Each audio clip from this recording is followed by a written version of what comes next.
Abraham es conocido, ¿no?, por ser el padre de la fe, ¿no es así?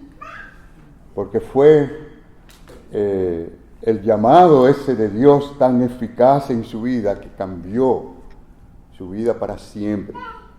Pero además de eso, fue el primero que fue llamado por Dios para una descendencia de gente de fe que iban a habitar la tierra prometida. Cuando vamos al Nuevo Testamento vemos que al escribirle a los romanos, cristianos romanos, el apóstol Pablo quiso usar un ejemplo de fe y utilizó a Abraham. Hace 2 semanas enfatizamos en la obediencia de Abraham y estamos enfatizando en la paciencia, persistencia de la fe, y les enseñó a la congregación de que esa fe produjo la paciencia y la persistencia necesaria. Dice la palabra del Señor, allí en Romanos capítulo 4, dice: tampoco dudó por incredulidad de la promesa de Dios, sino que se fortaleció a pesar de las pruebas, las dificultades, los contratiempos. Se fue fortaleciendo aún más en la fe, dando gloria a Dios. Mis queridos hermanos, esa es la vida de un hombre, esa es la vida de una mujer de fe. Vive para darle la gloria a Dios.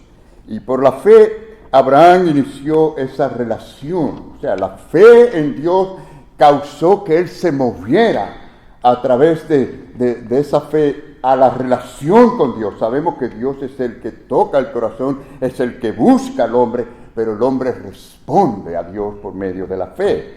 Y por supuesto, por esa fe pudo oír, pudo creer en Dios y pudo seguir las promesas de Dios. Hermanos, si lo pensamos bien, yo sé que hay muchas maneras en que se puede vivir la vida, ¿no? Pero vamos a decir 2 maneras básicas. Usted puede vivir con el acercamiento, yo diría, más natural y más práctico. ¿Cuál es ese acercamiento? Ese es el acercamiento en basar toda la vida de uno en las cosas que vemos y sentimos. Es decir, todo lo que pensamos, todo lo que actuamos en base a lo que tenemos delante, a lo que vemos con nuestros ojos y experimentamos nosotros en nuestros cuerpos. ¿Cuál es el otro acercamiento? El otro acercamiento es espiritual. Es el vivir por la fe. Y se basa precisamente toda la vida de uno, los pensamientos y las acciones, en aquello que precisamente no vemos. Es decir, es una fe que produce ver lo que los ojos humanos no ven. Hermanos, nunca hemos visto a Dios el Padre, nunca hemos visto a Jesucristo en persona, nunca hemos visto al Espíritu Santo de manera que podamos palparlo, nunca hemos podido ver ni por un instante el tercer cielo, y tampoco el infierno. No lo hemos visto, no lo hemos palpado, no lo hemos conocido físicamente, no hemos hablado con ninguno de los autores de las Escrituras, no hemos podido hablar con los profetas, ni hemos hablado con los apóstoles. No podemos ver con nuestros ojos físicos la gracia misma espiritual de Dios, cómo funciona, cómo obra en nuestras vidas, aunque sí podemos nosotros ver el resultado en nuestras vidas. Es decir, aunque nosotros no vemos todo lo que es el cristianismo y todo lo que es esa obra de Dios en nosotros, mis queridos hermanos, el cristiano cree y está seguro, está convencido de que estas cosas son reales porque tiene fe y él las experimenta en su propia vida. ¿Cómo dice la palabra del Señor, hermano? ¿Cómo dice la palabra? Porque por fe andamos, no por vista. ¿Sabe que ahí hay un éxito extraordinario si aprendemos a vivir así? Como dice la palabra del Señor, por fe y no por vista. Y muchas de las cosas que nos afectan a nosotros es por lo que estamos viendo delante. Nos afecta nuestra vida psicológica, emocional, física. faltamos en la fe, Señor. Pero el Señor quiere que nosotros vivamos por esa clase de fe. Y más importante aún, hermanos, cuando basamos todo nuestro destino eterno precisamente en realidades invisibles. Esa es la fe. Creer en algo tan grande y tan extraordinario y en un destino extraordinario, en cosas que no vemos. Siempre ha sido así, siempre será así en la vida de los seguidores de Cristo. En los hombres y en las mujeres de fe miran de esa manera. Y Dios quiera que hoy, en esta mañana, usted y yo podamos salir de aquí con una mayor fe de la que teníamos cuando entramos. Amén. Eso sería la bendición más grande, que usted y yo salgamos de aquí con una fortalecida, y aquel que no tiene la fe, que la tenga al salir de aquí. Bueno, en primer lugar, mis queridos hermanos, la fe de Abraham le dio visión de Dios. No podemos ver las cosas de Dios, ni poder reaccionar a las cosas de Dios si no tenemos fe. Dice la palabra de Dios que por la fe dejó Abraham a Egipto, no temiendo la ira del rey, porque se sostuvo como viendo ¿a quién? Al invisible. Ya él había salido, ¿no?, de Ur de los Calderos, pero hubo una situación de hambruna y Dios quiso que fuera así y fue a Egipto.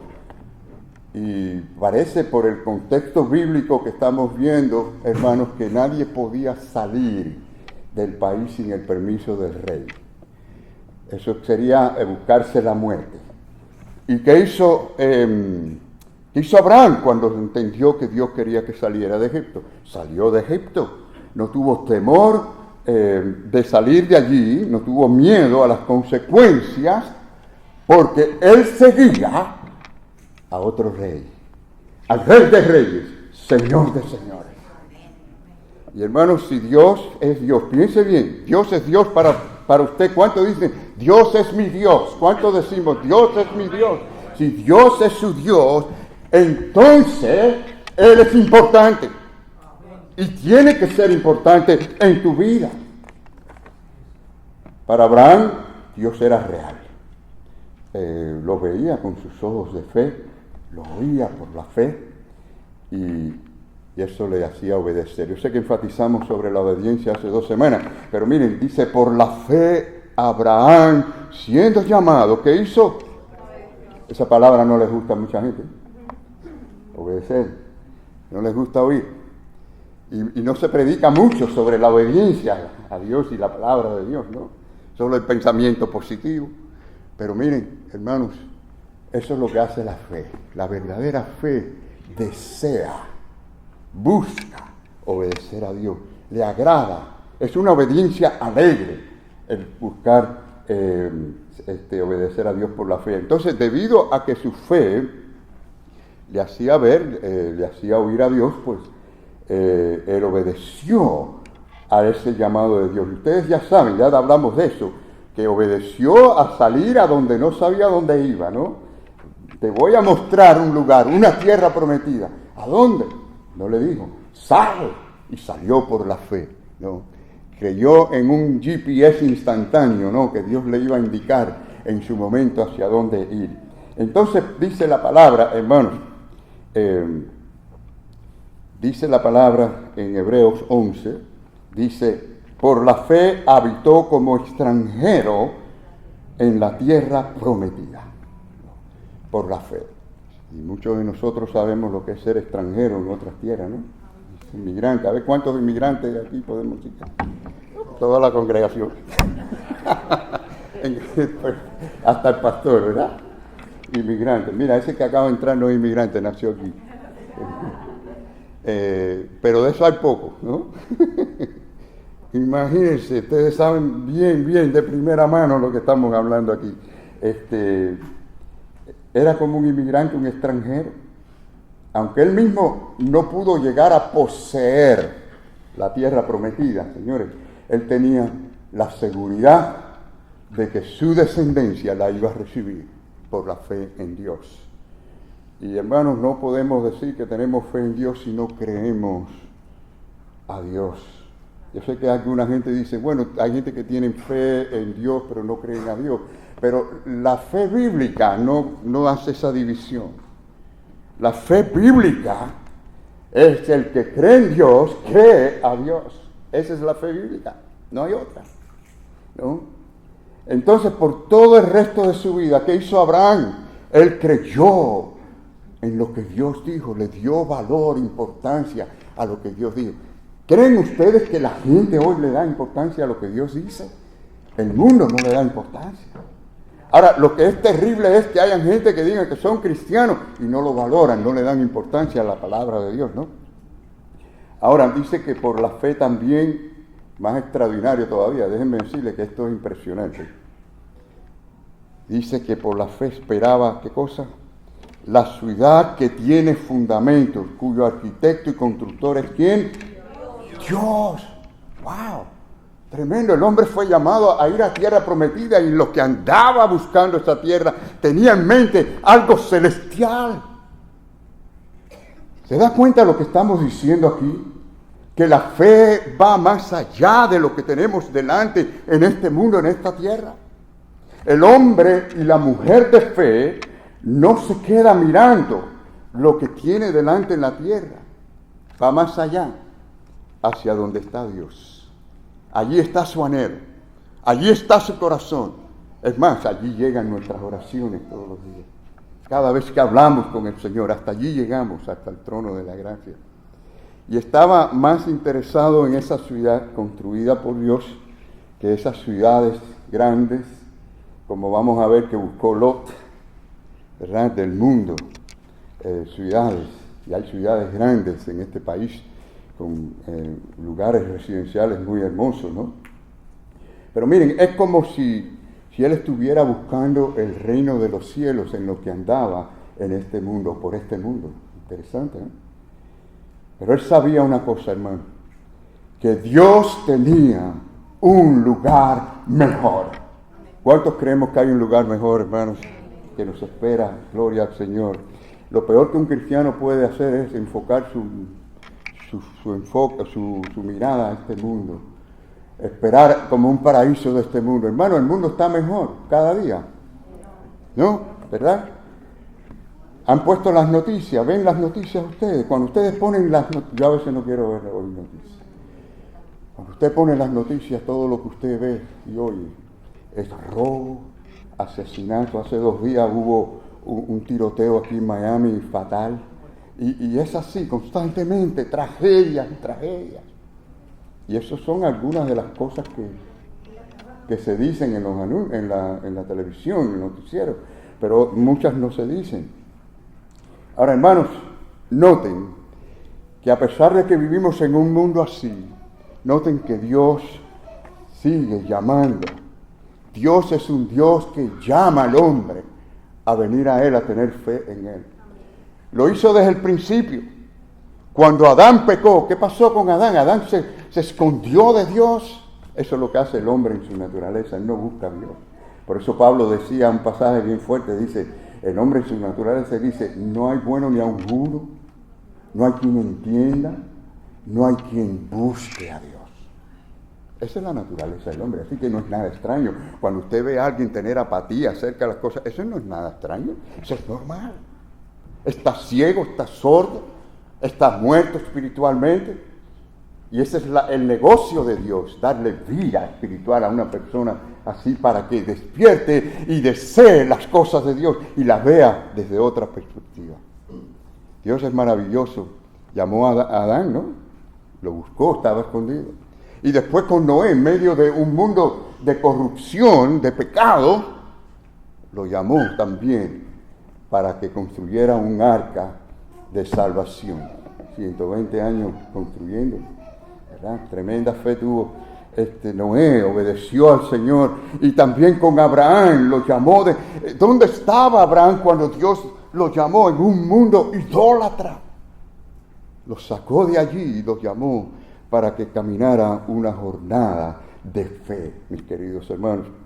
Y Dios lo sigue haciendo hoy. Llama a hombres y mujeres a creer en su palabra, en sus promesas y a seguirle. La Biblia, la cual contiene los evangelios de Jesucristo, es la revelación de Dios. ¿Cuántos creen que la Biblia es la revelación de Dios? Todos, ¿verdad, hermanos? Esto es palabra de Dios. Los hombres podemos equivocarnos, pero la palabra de Dios no se equivoca. Y por eso debemos siempre venir a ella y buscar qué es lo que Dios dice. No son las experiencias que yo pueda tener, no son las ideas que yo me pueda hacer, es lo que dice la palabra de Dios. Ella me dice lo que es verdad y lo que no es verdad. Y sabemos que Jesucristo es el único redentor, la única solución al hombre. Sigue siendo hoy día. Así que si usted quiere visión de Dios, bueno, si preguntamos esa pregunta, ¿quién quiere visión de Dios? Todo el mundo quiere visión de Dios, ¿verdad? Pero ¿saben lo que pasa? Que nada más hay una manera de tener visión de Dios, y es por la fe en Jesucristo. Y según nuestra fe en Cristo, así será esa visión que nosotros tendremos de nuestro Dios, mis queridos hermanos. Ahora, ¿cómo usted sabe? ¿Cómo sabemos que hemos oído a Dios? ¿Cómo sabemos que realmente creemos en Él y tenemos fe en Él? Miren, el mismo Abraham nos da la respuesta, porque la Biblia nos enseña que Abraham respondió obedeciendo a Dios. Obedeciendo a Dios. ¿Cómo está su vida de obediencia a la palabra de Dios? Eso dice mucho de nuestra fe, ¿no? Cualquiera puede decir, tengo fe en Dios, ¿no? La gente dice, tengo fe en Dios. Pero es una fe sentimental, es una fe intelectual, pero no es una fe en lo que Dios dice que yo deseo hacer y obedecer.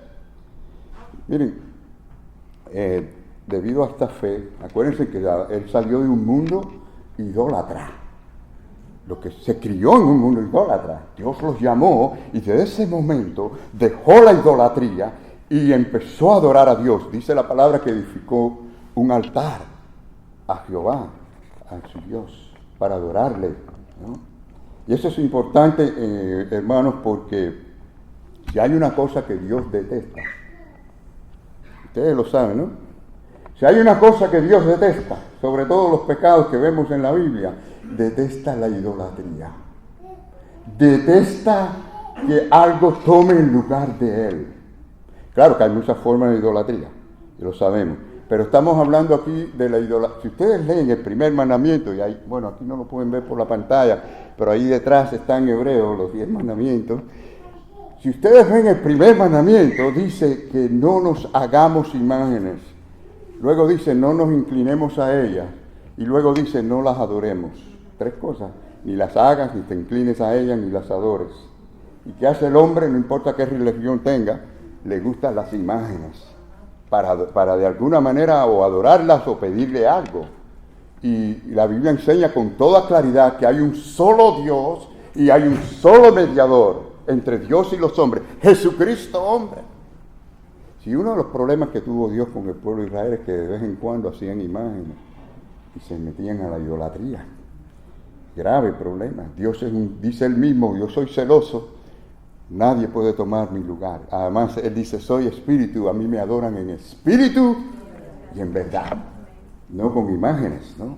Así que el altar de Abraham fue levantado, era un lugar de oración, era un lugar de alabanza, era un lugar de comunión con Dios, era un lugar de ofrenda y sacrificio a Dios. Y eso es lo mismo que hacemos nosotros acá, ¿sí o no?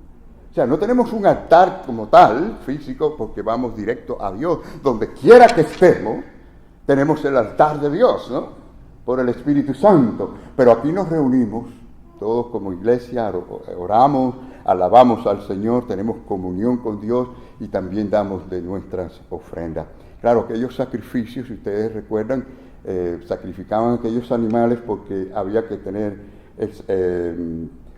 desangrar el animal, y esa sangre era para que ellos fueran perdonados de sus pecados. Era temporal, eso hasta que viniera el verdadero Cordero de Dios, el Mesías, quien dio su vida y derramó su sangre en la cruz. Pero una vez que vino Jesucristo ya no hacía falta más sacrificio, sino que solamente el sacrificio de Cristo le dio satisfacción a Dios. Pero sí, hermanos, Abraham crecía en la fe, se alimentaba a través de esa adoración a Dios. En segundo lugar, la fe de Abraham incluía un concepto claro de la eternidad. Como ya vimos, estaba mirando hacia dónde, hacia la ciudad que estaba en los cielos. O sea, dijimos que si Dios es importante, si Dios es real, es importante. Decimos también que si la eternidad es real, ¿cuántos creen en la eternidad? Si la eternidad es real, entonces debe ser importante, ¿sí o no? Bueno, pues dice que esperaba la ciudad. ¿Cuál ciudad? Otra, no la de Canaán, es decir, la celestial, ¿no? Se veía como un peregrino buscando esa ciudad. ¿Saben que hay un himno en el himnario bautista que ustedes tienen ahí, es el número 102, titulado Hay un mundo feliz? Hay un mundo feliz. Yo sé que son himnos muy antiguos, que no lo hemos cantado aquí hace mucho tiempo. Pero dice la primera estrofa, dice, hay un mundo feliz más allá, donde moran los santos en luz, tributando eterno loor al invicto glorioso Jesús. Y el coro dice, en el mundo feliz reinaremos con nuestro Señor, y lo repite. Así que, hermanos, esa es la esperanza gloriosa que tenemos. ¿Cuánto tenemos esa esperanza, hermanos? Gloria al Señor, una esperanza maravillosa. Algunos a veces me han dicho, no tengo seguridad, no estoy seguro que voy al cielo. Si hay algo de lo que tenemos que estar seguros, es de nuestro destino eterno, hermano. Usted se puede equivocar con muchas cosas, pero no se debe equivocar con lo de la eternidad, mis queridos hermanos. Así que estamos viendo aquí que Abraham adoraba a Dios y miraba hacia la eternidad. ¿Saben qué? De cierta manera, y yo sé que hay una diferencia entre la fe natural del hombre y la fe salvadora en el hombre, que es guiado por Dios, por la gracia de Dios, a creer. Pero fíjense, de todas maneras, todos practicamos lo que es fe en el futuro. Es decir, una fe que nos hace mirar hacia adelante. Por ejemplo, el estudiante, el joven que estudia, ¿por qué él se sacrifica de placeres, se sacrifica de divertirse en el mundo? Lo hace porque tiene la mirada hacia una carrera. Él se ve con un título, con una buena posición, con un buen trabajo, y se ve dándole lo mejor a su familia. O sea, tiene esa clase de fe que establece un futuro dentro del tiempo y espacio, desde el presente. Y claro que según esa fe, así va a ser el esfuerzo, así va a ser la paciencia que la persona va a tener, así va a ser también la motivación para hacer lo que debe de hacer.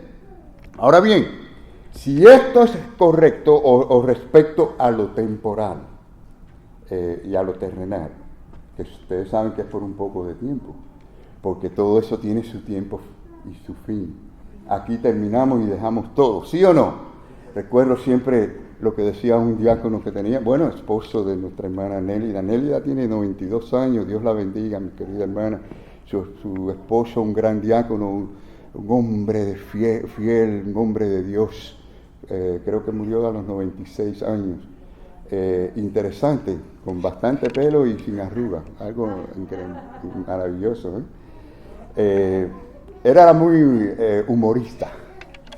Y siempre que me veía decía, para mí el vivir es Cristo y el morir es ganancia. Pero me decía a veces, para morirse nada más que hay que estar vivo. Y me lo recordaba cada rato, y es verdad. Para morirse no hay que ser viejo, cualquiera se muere, aquí se mueren los jóvenes, los niños, cualquiera puede morir y no sabemos cuándo. Bueno, mis queridos hermanos, ¿cuánto más importante deben ser o considerar en nuestra vida las cosas de la eternidad? Y eso es lo que hace la verdadera fe, hermanos. Saben que en este mundo hay personas que no tienen esa visión para sus propias vidas y no se preparan para el futuro. Hay jóvenes que no estudian. Hay personas que no se preparan para el retiro, por ejemplo. Y aquí, déjenme decirles, hermanos, el retiro aquí es bien difícil. Es duro. Cuando no hay una base, cuando no hay recursos. Y muchas personas no se preparan, o sea, piensan en el presente, en disfrutar la vida, y luego se ven en condiciones difíciles. Y bueno, hay personas incluso que estas personas viven porque simplemente respiran. Hay personas así. Hermanos, si estas cosas son desastrosas en lo terrenal, imagínense ustedes en lo espiritual, ¿no creen? ¿Cuánto más valor debemos de darle a las cosas espirituales?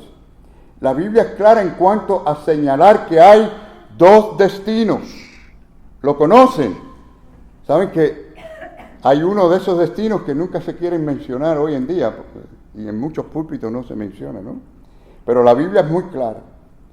Uno es el destino del que, como dije, muchos no quieren mencionar, pero es el infierno, el lugar de tormento, el lugar de condenación eterna. Y el otro es el lugar del paraíso, el lugar del cielo, de la gloria de Dios. Ahora, según la enseñanza bíblica, y es que queremos saber qué Dios dice, ¿no? El infierno es el lugar donde están aquellas personas que no recibieron, no tuvieron a Cristo en su corazón y fueron consignados para sufrir eternamente. Por otro lado, el paraíso es el cielo, el lugar donde Dios está, donde está el trono de Dios. Es el mundo infinitamente glorioso, un mundo que no hemos visto, pero que debe ser extraordinario, más allá de lo que podemos imaginarnos. Ese es el gozo eterno que los cristianos desean y esperan. Pero hermanos, entendamos que existen estos dos destinos. Y es importante estar seguro a cuál lugar vamos a estar, a dónde vamos a ir realmente. Así que está existe el lugar donde van a ir los que han sido justificados por la fe en Jesucristo. Han confiado en el Señor, han visto la necesidad que tienen de la gracia de Dios, y está el lugar, el destino del infierno, los que no creyeron, que necesitaron desesperadamente a Dios. Saben que Cristo comenzó las bienaventuranzas diciendo: bienaventurados los pobres en espíritu. ¿Quiénes son los pobres en espíritu? Los que reconocen que no tienen nada que ofrecerle a Dios, realmente son pecadores, necesitan de la gracia de Dios. Hay dos destinos, mis queridos hermanos, y debemos de darle valor, importancia a esto. La palabra de Dios nos dice también en 2 Tesalonicenses, algo que dice en cuanto a ese lugar donde van a ir las personas que no reconocieron su necesidad, por su orgullo, por lo que haya sido, no reconocieron que necesitaban arrepentirse y venir al Señor. Dice: los cuales sufrirán pena de eterna perdición, excluidos de la presencia del Señor y de la gloria de su poder. Si yo pregunto quién quiere ir a ese lugar, yo estoy seguro que nadie va a querer. Nadie. Saben que el infierno debe ser un lugar lleno de gente que no querían ir ahí, pero están ahí. Y muchos van a ir a ese lugar. Miren lo que el propio Jesucristo le dijo a gente religiosa, gente que era buena en el exterior, gente que estaban allí, judíos religiosos. Él les dijo que les va a decir a estas personas algún día: apartaos de mí, malditos, al fuego eterno preparado para el diablo y sus ángeles. Yo sé que son palabras duras, pero esta es la verdad.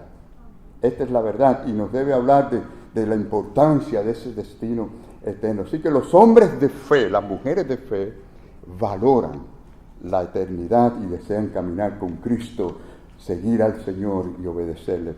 Estas personas que no hacen esto son personas que no examinan su propia vida. Ellos se ven bien, porque ni han matado a nadie, ni han robado, ni han hecho cosas extraordinarias, piensan que son buenos. Y la Biblia es clara en que nadie es salvo por sus obras. Somos salvos por la fe en Jesucristo, en lo que Él hizo, en la obra de Cristo, en la cruz del Calvario. Estas personas no están preocupadas por crecer en el conocimiento de la palabra del Señor. Estas personas no buscan con deseo estar cerca de Dios y tener comunión con Dios. Estas personas no se ven a sí mismos como agentes de Dios en el mundo para servir y para hacer tesoros en los cielos. No se ven como parte del reino de Dios, como gente que tienen una vida cambiada, una vida transformada. Hermanos, seríamos sabios si comenzásemos a vivir en el tiempo realmente con los asuntos y los valores de la eternidad. Miren, una visión de la eternidad nos animará a nosotros a separarnos de lo que es perecedero de este mundo presente. Yo sé que todos vivimos de alguna manera con presión. Hay alguna presión siempre sobre nosotros en cuanto al presente. No nos podemos salir de las aflicciones, de las dificultades, de los retos y de los problemas. Y por lo tanto es fácil inclinar nuestra vida hacia los intereses terrenales, físicos, materiales. Y yo les quiero dar un ejemplo de esto. El ejemplo es Lot, el sobrino de Abraham. ¿Recuerdan esa historia? Miren, Lot realmente no estaba tan interesado en esperar por la bendición de Dios. Él la quería ahora, en ese momento. Ya era tiempo para él independizarse, tener su propia casa, tener su propia comunidad, tener su propio negocio, tener éxito y no estar debajo de Abraham, su tío. Buscó el placer y las oportunidades de este mundo. ¿A dónde fue Lot? ¿Recuerdan? ¿Cómo se llamaba el lugar? Sodoma y Gomorra. ¿Ustedes quieren visitar a Sodoma y Gomorra? Vayan a un lugar que se llama el Mar Muerto. Allí está. Allí está Sodoma y Gomorra. Él usó su lógica humana. Y uno se pregunta, bueno, ¿y qué tiene de malo? No hay nada malo realmente en querer tener su propia casa, independizarse, tener su propio negocio. Pero ¿saben dónde estaba el problema? El problema estaba en el corazón. ¿Qué es lo que realmente tú buscas? ¿Qué es lo que realmente tú quieres? ¿Cuál es el deseo real de tu corazón? ¿Sabes qué? Querer la bendición de Dios. Eso es lo que quería Lot. Pero él no quería la relación con Dios. Él no quería el acercamiento a Dios. Y mucha gente quiere las bendiciones de Dios, pero no quieren estar acercados a Dios. ¿Qué les parece?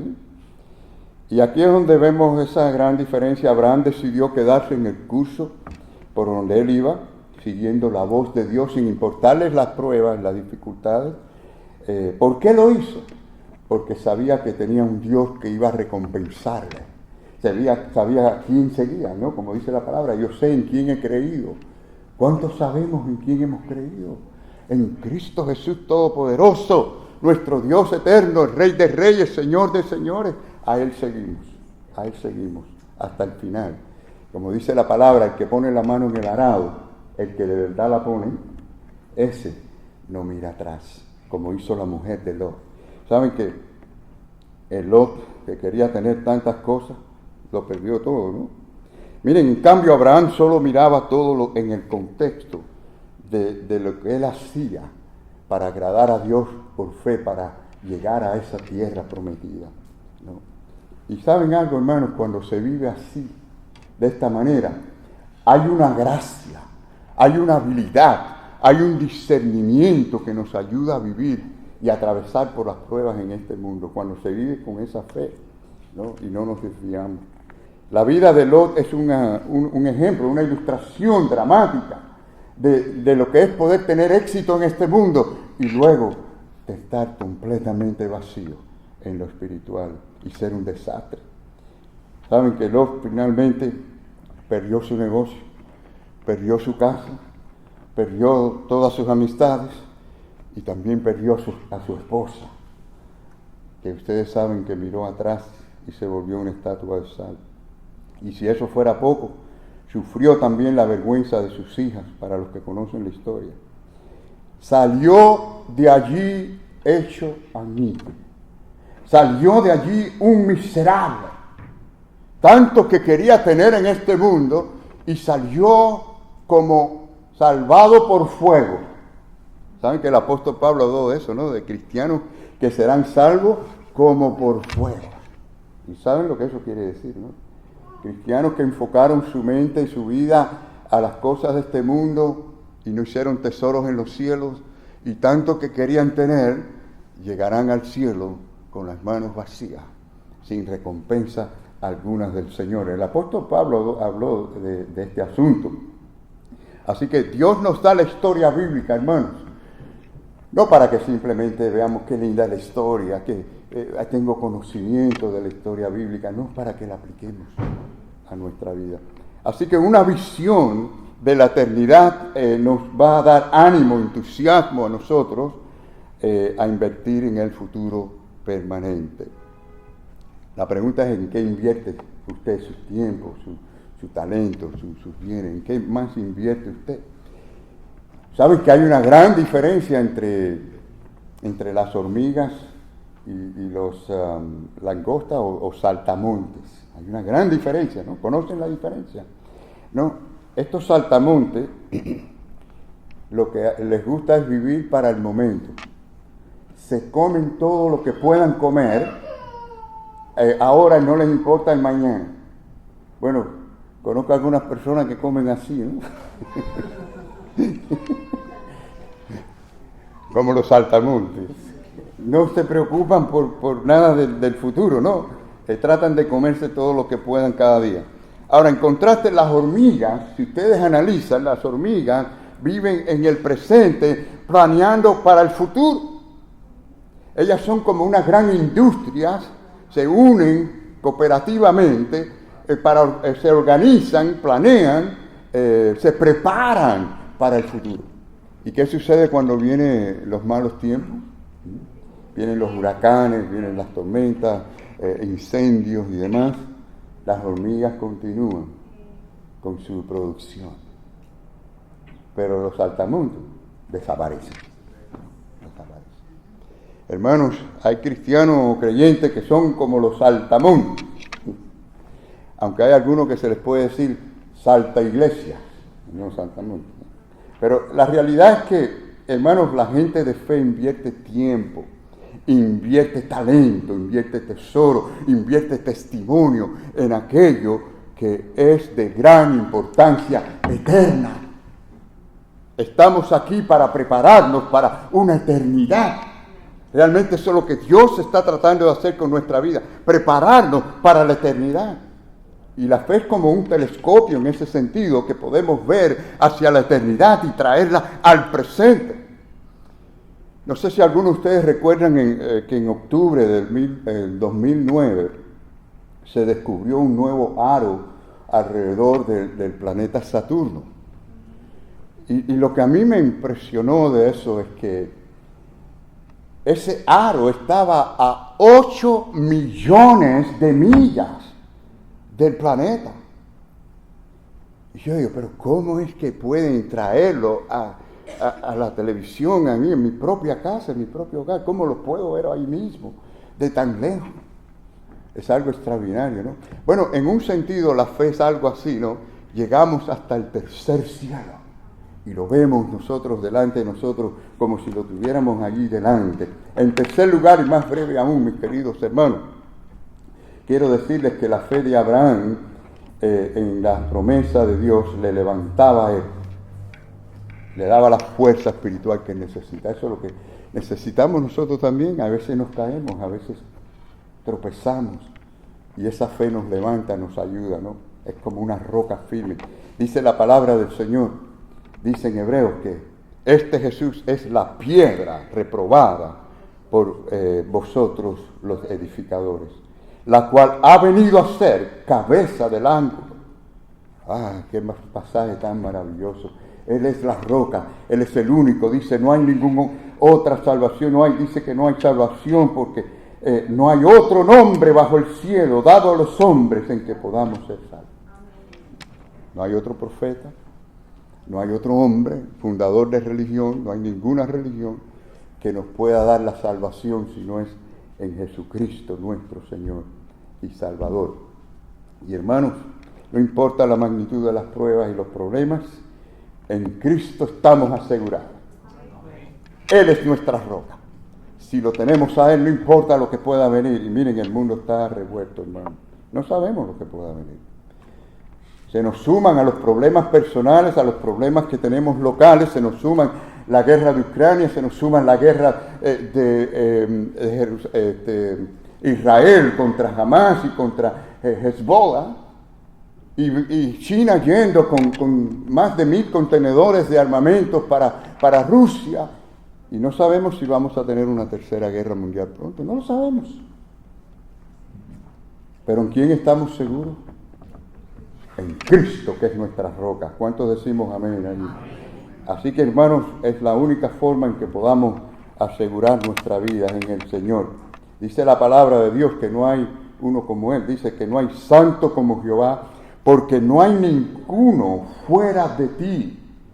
Y no hay refugio, o sea, roca, como el Dios nuestro Señor. Y Jesucristo es esa roca para nosotros. Queremos terminar con estos pasajes bíblicos que nos muestran que Abraham creyó que Dios era.